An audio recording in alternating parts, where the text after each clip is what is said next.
이 시간 내가 바라는 그리스도라는 제목을 함께 말씀을 나눕니다. 깨닫고 결단하는 은혜의 시간 되시기를 소망합니다. 여러분, 어떤 일을 하실 때에 아니면 뭔가를 우리가 계획하거나 꿈꾸실 때에 우리의 마음 가운데 기대감이 있으시지요. 뭔가 바람이 있고요. 내가 뭔가를 할 때에 분명한 소망을 우리는 가지고 있습니다. 이렇게 되었으면 좋겠다, 이렇게 되기를 바란다 라고 하는 기대와 소망을 가지고 바람을 가지고 살아갑니다. 모든 상황에 모든 일에서 우리가 뭔가를 바라죠. 직장에 갔을 때에도 아니면 누군가를 만날 때에도 내가 뭔가를 할 때에도 어떤 물건을 살 때에도 어떤 기대를 가지고 삽니다. 그곳에 바라는 어떤 마음이 있다라는 거지요. 그리고 내가 바라던 대로, 내가 원하는 대로, 내가 생각한 대로 뭔가가 이루어지고 그대로 되면 그때 우리는 만족감을 누리고요, 기쁨을 누리게 됩니다. 참 행복함을 느끼게 되지요. 그런데 반대로요, 뭔가 내가 이것을 생각하고 이렇게 되기를 바라고 계획을 하고 뭔가를 했는데 근데 내 생각대로 되지 않고 내 뜻대로 흘러가지 않을 때 우리는 좌절하기도 하고요, 실망하기도 하지요. 때로는 크게 분노하기도 합니다.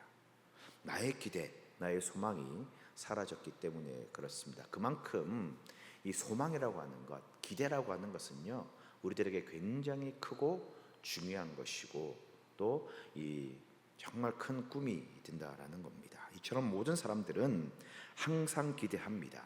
뭔가를 소망하고요, 반드시 이루어지기를 기대합니다. 누구나 다 마찬가지입니다.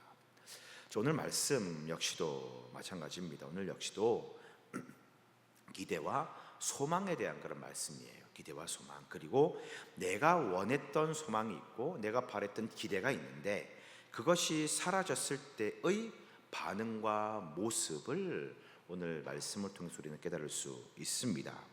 자, 무슨 말씀인고 하니 우리 오늘 말씀은 잘 알고 있는 변화산의 사건이지요. 예수님께서 이제 가장 아끼는 제자 3명을 데리고 높은 산 위로 올라가십니다. 그리고 그곳에서 제자들에게 변화되는 모습, 옷이 새하얘지고 광채가 나고 형체가 바뀌는 그런 변화된 그런 모습을 제자들에게 보여주게 됩니다.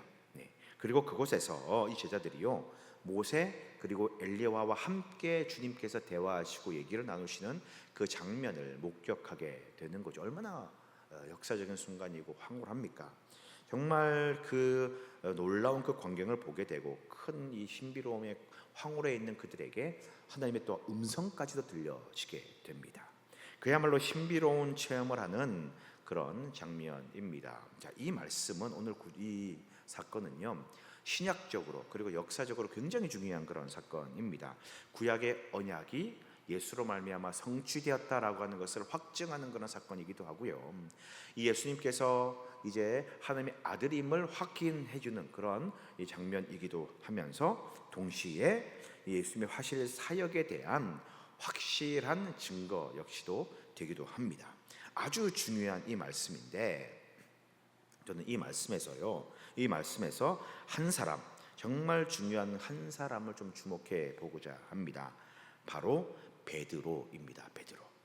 예수님의 변화산 사건을 직접 목도하고 경험했던 이 제자 베드로, 이 베드로에 대해서 우리가 함께 좀 살펴보면서 베드로는 그가 가진 소망과 기대를, 예수님을 향한 어떤 소망과 어떤 기대를 가지고 있었는지, 또 그 기대와 소망에 대하여 어떻게 그는 반응을 하고 있는지를 함께 좀 말씀을 살펴보고자 합니다. 오늘 말씀을 좀 더 이해하기 위해서는요, 이 앞장인 16장을 좀 우리가 이해하는 것이 도움이 됩니다. 16장 16절에 베드로의 고백이 나옵니다. 굉장히 중요한 말씀이죠. 다 알고 있는 그런 말씀입니다. 같이 한번 읽어볼까요? 시작. 시몬 베드로가 대답하여 이르되, 자, 베드로가 이렇게 고백합니다. 주는 그리스도시요 살아계신 하나님의 아들입니다. 예수님께서 길을 거닐고 있는데 사람들이 예수님에 대해서 막 이야기를 하잖아요. 그래서 예수님께서 제자들에게 물어봅니다. 사람들이 나를 뭐라고 이야기를 하더냐? 사람들이 뭐라고 이야기를 하더냐? 그때 제자들이 이렇게 대답을 하지요. 어떤 사람은 모세라고도 하고요, 어떤 사람은 엘리야라고도 하고, 어떤 사람은 예레미야나 아니면 선지자 중에 한 명이라고도 부릅니다. 그렇게 예수님에 대해서 이야기를 합니다. 그 대답을 들은 예수님께서 제자들에게 다시 한번 물어봅니다. 그렇다면 사람들은 그렇게 이야기를 하는데 너희들, 나의 제자인 너희들은 나를 누구라고 말하고 있느냐, 너희들끼리 뭐라고 이야기를 하느냐라고 물어보시는 거죠.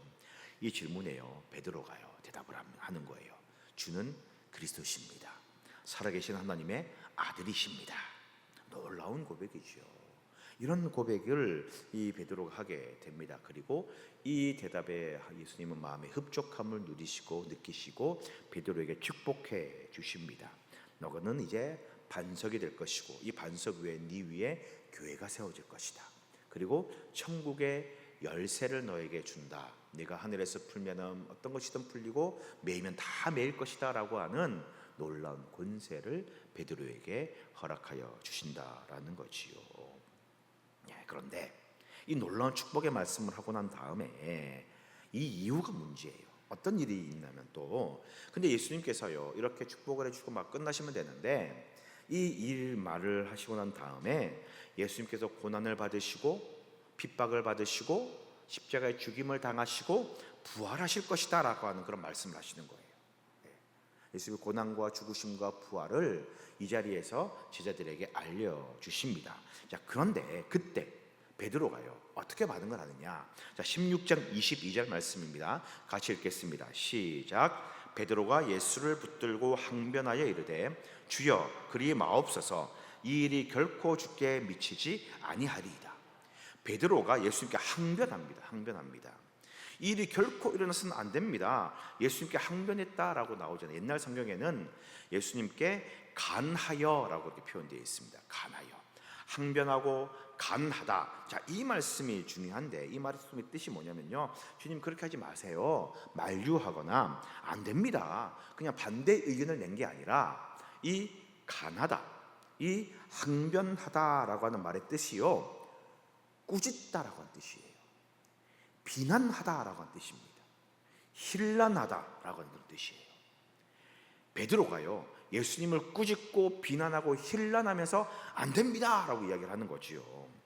생각해 보십시오. 제자가 스승한테요 막 삿대질하고 대들면서요 안 됩니다, 무슨 말씀하십니까, 어디서 그런 말을 합니까, 막 꾸짖고 힐난하는 거예요. 말도 안 되는 일을 벌이는 거지요. 하극상이고 예수님을 대적하고 공격하는 일을 이 사도 바울이 예수님을 향하여 행하게 됩니다. 이런 예수님, 이런 베드로의 이 항변에 예수님께서 뭐라고 말씀하십니까? 사탄아 내 뒤로 물러가라 라고 말씀하시잖아요. 지금 베드로가 하는 짓이요 사탄의 짓이라는 겁니다. 주 그리스도, 주는 그리스도시요 살아계신 하나님의 아들입니다 라고 고백했던 그 입술을 열었던 베드로가 예수님의 고난과 죽음을 듣고 예수님을 비난하고 욕하고 공격하고 있는 것입니다. 예수님께서 사탄아 물러가라 라고 말할 정도로 지금 예수님을 대적하며 사단의 앞잡이 노릇을 하고 있는 것이지요. 그런데 여러분, 이게 중요한 게 뭐냐면 이 태도가요 이 한 번으로 끝난 게 아닙니다. 이 항변하다, 대항하다, 이 간하다라고 하는 이 표현이 지속적으로 진행하다, 끊임없이 계속되다, 이런 의미가 있어요. 그러니까 베드로는요 예수님께서 사탄아 물러가라, 내 뒤로 물러가라 라고 말씀하신 뒤에 그냥 입 꾹 다물고 가만히 있었던 게 아니라 예수님을 향하여서 계속적으로 제자들이나 주변 사람들에게 불평하고 불만을 내놓고 예수님을 비난하고 힐난했던 사람이 베드로였다라는 거지요. 오늘 1절 말씀해 보니까 엿새우의 변화산으로 올라갔다고 되어 있습니다. 그러니까 이 일이 있은 후에 6일 동안은 베드로는요 계속 예수님과의 고난과 부활과 죽으심에 대하여서 부정하는 거예요.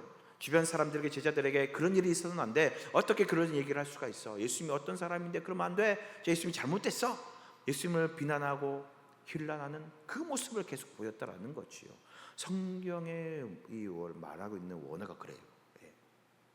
소위 말하는 뒷담화를 계속 하는 거예요. 6일 동안 내내 그 불편한 마음과 불만과 불평을 가지고 예수님과 6일 동안 제자들과 함께 동행하고 예수님을 따라다니고 있는 것입니다. 자, 그러면 우리가 의문이 들잖아요. 근데 왜 베드로는 예수님의 죽으심, 고난, 죽으심, 부활에 대하여서 이렇게 대들고 비난할 정도로, 예수님 앞에 공격할 정도로 이렇게 예수님 앞에 힐난할 정도로 부정을 하는 것일까? 그 이유가 무엇이길까? 우리가 좀 의문이 들잖아요. 그것은요, 베드로가 생각했던 구원자 메시아의 생각과 예수님이 말씀하시는 그 모습이 다르기 때문입니다. 베드로가 생각한 구원자는요, 어떤 구원자 메시아인가? 이스라엘의 모든 백성들을 어려움과 압제와 핍박에서 다 구원하는, 건지는, 독립을 이루고 해방을 이루는 새로운 나라를 건설하는 그런 이 구세주 메시아로 받아들였습니다. 이 베드로가 우리가 열심당원이었다라고 그렇게 이야기를 해요. 열심당원은 뭐냐면 공격적이고요, 이 어떤 그 저항 세력이 되어 가지고 로마 정부에 대항하여서 투쟁하고 싸우고 전쟁을 벌이고 총칼로 무장하여서 나라의 독립을 쟁취하고자 하는 가치관을 가진 사람들이 이 열심당원이었어요. 이 베드로가 그 열심당원이었다고 합니다. 그러니까 본인이 생각하는, 베드로가 생각하는 이 메시아의 생각, 메시아의 개념은 싸워서 승리를 거두는 거예요. 전쟁에서 이기는 겁니다. 나라가 독립되는 거예요. 새로운 나라를 건설하는 것입니다. 옛날 다윗의 놀라운 영광과 이스라엘의 옛 영광을 회복하면서 나라가 독립되고 하나의 나라가 되어서 예수님을 중심으로 완벽한 새로운 나라를 세울 분, 그런 분으로 예수님을 생각했다라는 거지요. 고난을 받고 핍박을 받고 죽음에 이르는 그런 구원자가 아닌 거예요. 전쟁에서 승리하고 모든 압제를 풀고 사람들에게 존경받고 칭찬받고 칭송받고 높임을 받는 그런 지도자, 말 그대로 정치적인 혁명가, 나라의 왕으로 생각했다라는 것입니다. 그런 구원자를 기대하고 소망했는데, 그런 분이 예수님이다라고 생각하고 다 모든 것을 버리고 다 따랐는데, 고난받을 것이다, 내가 핍박받을 것이다, 죽을 것이다, 이 얘기를 하니까요, 베드로는 받아들일 수 없는 거예요. 그가 생각했던, 기대했던 메시아와는 전혀 다르니 예수님을 향하여 비난하고 힐난하게 되는 것입니다. 기대와 소망이 무너지는, 전혀 부정되는 그런 상황에 놓인 것입니다. 베드로가 바라고 소망했던 구원자 메시아는 그런 분이 아니었습니다. 그런 기대와 소망이 달라지니까, 사라지니까 예수님을 공격하고 대적하게 되는 거지요. 이 마음을 가지고 예수님 따라다니는 거예요, 여러분. 그러니까 6일 동안 얼마나 서로가 마음이 괴롭겠습니까? 옆에서 함께한 제자들도 얼마나 마음이 불편하겠습니까? 근데 여러분 잘 생각해 보세요. 우리들도 그런 마음 아닙니까? 우리들도요. 우리가 하나님에 대해, 내가 믿는 예수님에 대하여 여러분 어떤 마음과 어떤 생각과 어떤 기대를 가지고 계시느냐라는 거지요. 여러분 예수님을 향해서 여러분 어떤 소망을 가지고 계십니까? 고난이 있고 어려움이 있고 문제와 아픔을 여러분 기대하십니까? 그거 소망하십니까? 아니잖아요. 하나님의 말씀을 보면서 고난을 받았으니 나도 고난 받겠구나, 그런 기대와 소망을 품나요? 우리 아무도 그런 거 생각하지 않습니다. 하나님을 믿음으로 모든 일이 잘 되고 늘 승리하고 늘 기쁘고 세상적으로 좋은 일만 가득하고 부귀영화를 다 누리게 되고 하늘이 잘 풀리는 형통한 것, 그런 기대를 가지고 하나님을 믿고 예수님을 따르고 나와서 예배드리고 기도하는 거 아닙니까?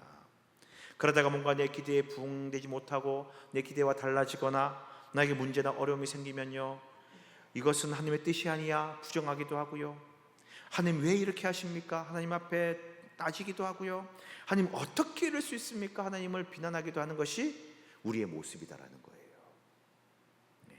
베드로와요 전혀 다름없는 우리의 모습입니다. 그런 모습을 가지고 살아갑니다. 자, 그런데 그런 그를요, 예수님이 다른 제자와 함께 데리고 산으로 올라가세요. 따로 데리고 선별하여서 높은 산으로 데리고 가십니다. 그리고 그곳에서 변화된 예수님의 모습을 보여주십니다. 얼굴이 해같이 빛나고 옷이 빛과 같이 휘어지는 놀라운 영광된 모습을 보게 되는 거지요. 그리고 또 보니까 모세와 엘리야가 예수님과 함께 있는 것도 보게 됩니다. 얼마나 영광스럽고 얼마나 감격이 됩니까? 그때 베드로가요, 그 감격적인 장면을 보면서요, 이렇게 이야기를 합니다. 예수님을 향하여서요. 자, 4절 말씀 한번 읽어볼까요? 4절 같이 읽습니다. 시작. 베드로가 예수께 여쭈어 이르되 만일 주께서 원하시면 내가 여기서 초막 셋을 짓되 하나는 주님을 위하여, 하나는 모세를 위하여, 하나는 엘리야를 위하여 하리이다. 주님께 말하는 거예요. 주님 너무 좋습니다. 너무 좋아요. 너무 황홀합니다. 주께서 원하시면, 주께서 허락하시면 여기에 예수님 거 초막 하나, 모세 거 초막 하나, 엘리야 거 초막 셋을 하나, 이렇게 셋을 지어가지고 이렇게 우리가 여기를 기념하겠습니다, 이렇게 말하는 거예요. 옛날 이 시대에요, 이 어떤 존귀한 사람이나 아주 귀한 사람이 오면은, 높은 사람이 오면은요, 그 사람을 향한 존경의 마음과 또 감사의 표현, 그리고 그 방문을 기념하기 위해서 이제 초막을 짓게 됩니다. 이 기념으로 그 방문을 기념하는 초막을 세우는 그런 풍습이 있습니다. 오늘로 치면은 방문했으니까 기념비를 세우거나 아니면 방문 기념 동상 같은 걸 세우는 그런 의미인 거죠. 그러니까 베드로의 이 말은 뭐냐, 주님 주께서 허락하시면 여기가 너무 좋고 이 영광이 너무 감격스러우니까 주님께서 허락하시면 이 높은 산 위에 주님 거 하나, 모세 거 하나, 엘리야 거 하나, 총 3개의 기념비 동상을 세우겠습니다 라고 사도 이 베드로가 이야기를 하는 것이지요. 이 만남의 자리, 역사적인 자리를 기념하는 상징물을 내가 만들겠습니다 라고 그렇게 말하고 있는 거지요. 여러분 생각을 한번 해보자고요. 자, 일주일 내내 예수님을 계속해서 비난하고 힐난하고, 주님 그러면 안 됩니다, 그건 예수님의 모습이 아니야, 우리가 생각하는 구원자의 모습이 아니야, 그렇게 예수님을 막 불평하고 비난했던 그 베드로가요, 지금 예수님의 변화된 모습을 보고, 그리고 모세와 엘리야를 보고요, 감격을 받고 감동을 받아가지고 기념비를 세우겠습니다, 동상을 세우겠습니다, 막 이러고 있는 거예요. 여러분 베드로가 어떤 마음으로 그 얘기를 했을까? 그는 어떤 마음이 들었을까요? 자, 모세는 이스라엘의 상징이에요. 이스라엘의 상징. 모세가 뭘 받습니까? 하나님께 십계명을 받잖아요. 율법을 받습니다. 그리고 모세가요, 이스라엘 백성들의 근간이 되고 토대가 되는 율법, 이 규례들을 완성하게 됩니다. 민족의 기둥이고 근간이라고 말할 수 있는 존재가 모세예요. 과거 전통의 대표요, 이스라엘 나라의 근간의 상징이 되는 존재가 모세예요. 그 모세가 지금 주님과 함께 있어요. 또 엘리야는 선지자예요. 선지자는 현실이 아니라 앞으로 일어날 일, 미래를 예언하고 미래에 어떻게 될 것이니 백성들이 어떻게 살아갈 것인가를 말하는 그런 길을 제시해 주는 그런 사람입니다. 선구자적인 역할을 하는 사람이에요. 미래와 소망을 상징하는 이 존재가 선지자입니다.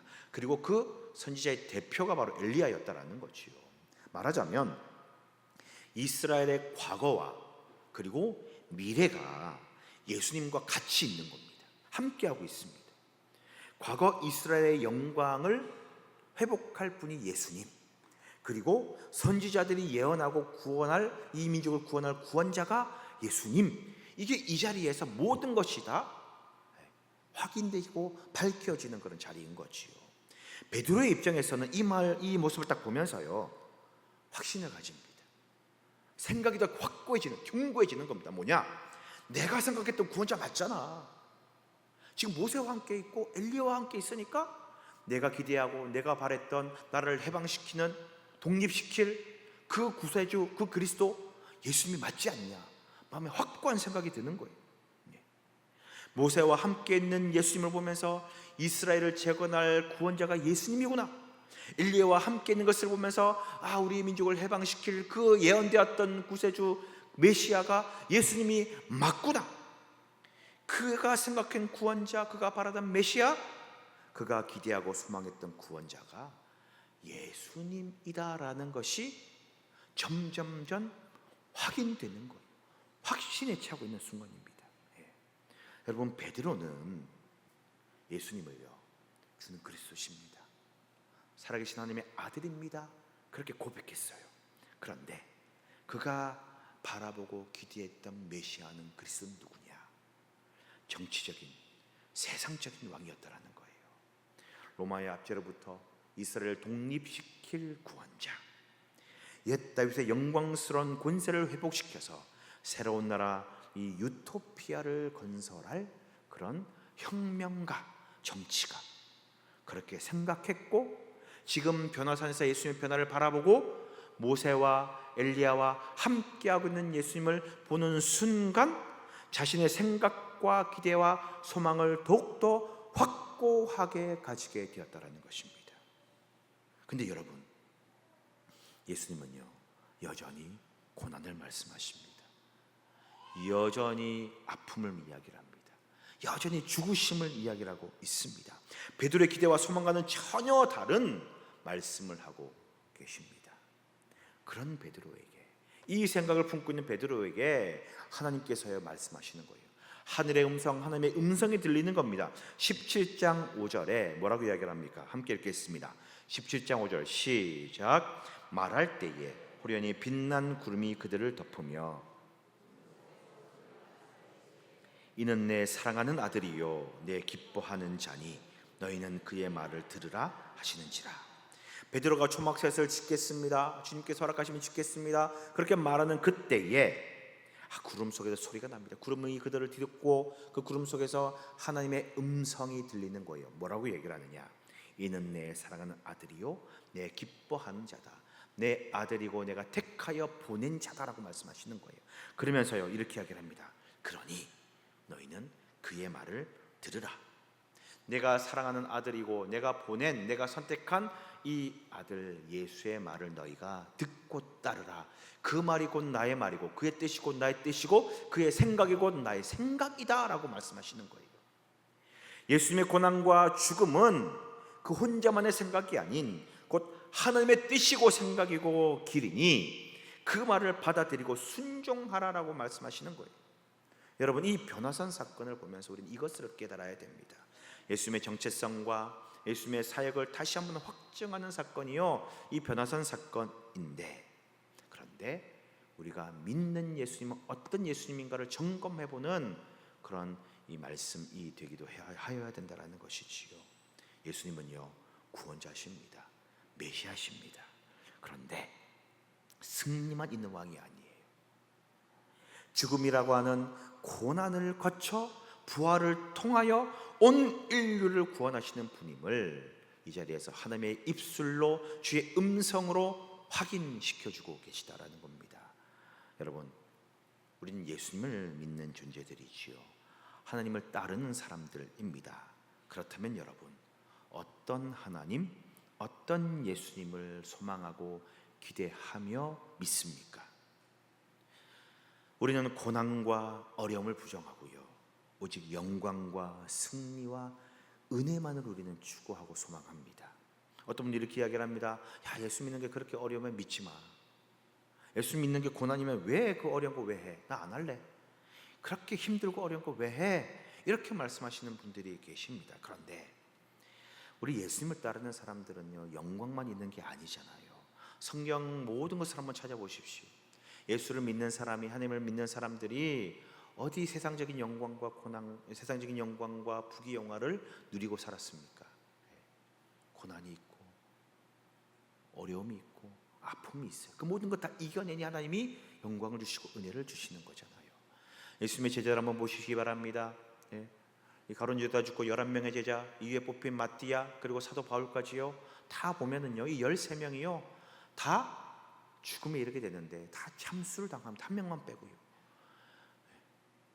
사도 요한만 이제 나이가 들어서 병들어 죽게 돼요. 근데 사도 요한 역시도요 순교를 당할 뻔했었어요. 끓는 물에 던져지는 그 처형을 당할 뻔했어요. 근데 살아나니까 이것은 하늘의 뜻이 아니구나라고 해서 그냥 이 밤모섬으로 유배를 보내버린 거예요. 모든 예수님 믿는 제자들이, 모든 예수님을 따르는 사람들이요 핍박이 있고 고난이 있고 어려움이 있어요.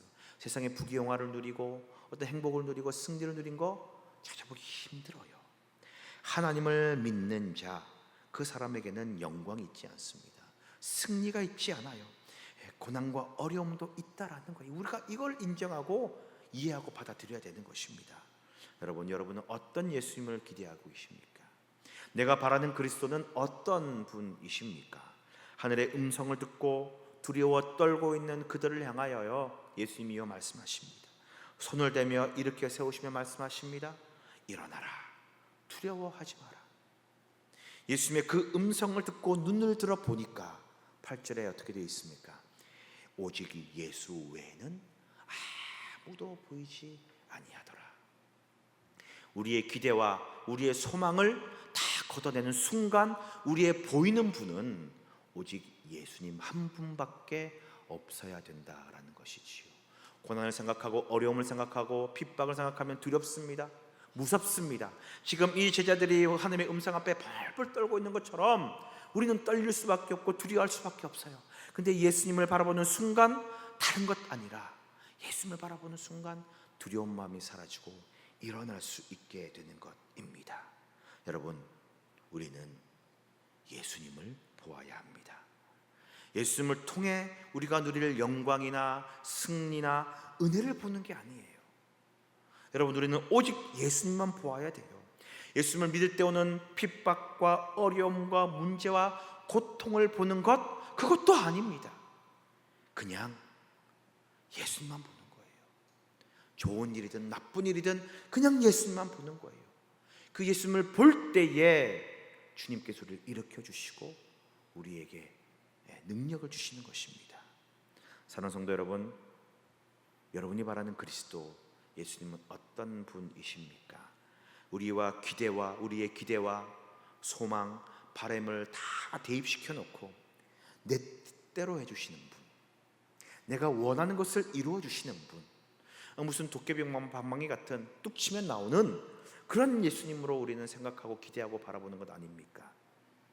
우리가 이제 우리가 바라는 예수님의 모습을 내려놓아야 돼요. 내가 원하는 그리스도의 모습을 버리셔야 됩니다. 그냥 예수님 그 자체를 바라보는 거예요. 예수님만을 바라보는 거예요. 일어나라, 두려워하지 마라 말씀하시는 그 예수님의 음성만 그냥 쫓는 거예요. 상황과 환경과 나의 기대와 나의 소망과 여러 가지 걱정, 근심은 그냥 다 내려놓고 생각하지 말고 그냥 예수님을 바라보는 거예요. 믿음이 뭐냐 물어봤을 때 어떤 권사님이 그렇습니다. 덮어놓고 믿는 거. 여러분, 이게 우리가 가져야 될 예수님을 바라보는 마음이고 신앙이 되어야 되는 것입니다. 사랑하는 성도 여러분, 내가 바라는 그리스도는 어떤 조건이 아닌 예수님은 그 자체여야 하는 것을 깨달으시길 축복합니다. 바로 그때의 예수님의 놀라운 은혜를 우리는 경험하게 되는 것입니다. 바라기는요, 나의 욕심과 나의 기대를 내려놓고 그저 예수님, 그냥 예수님만 바라보는 우리 모두가 되시기를 간절히 축복합니다. 그러면 예수님께서 주시는 힘과 능력으로 놀라운 승리를 거두게 될 줄 믿습니다.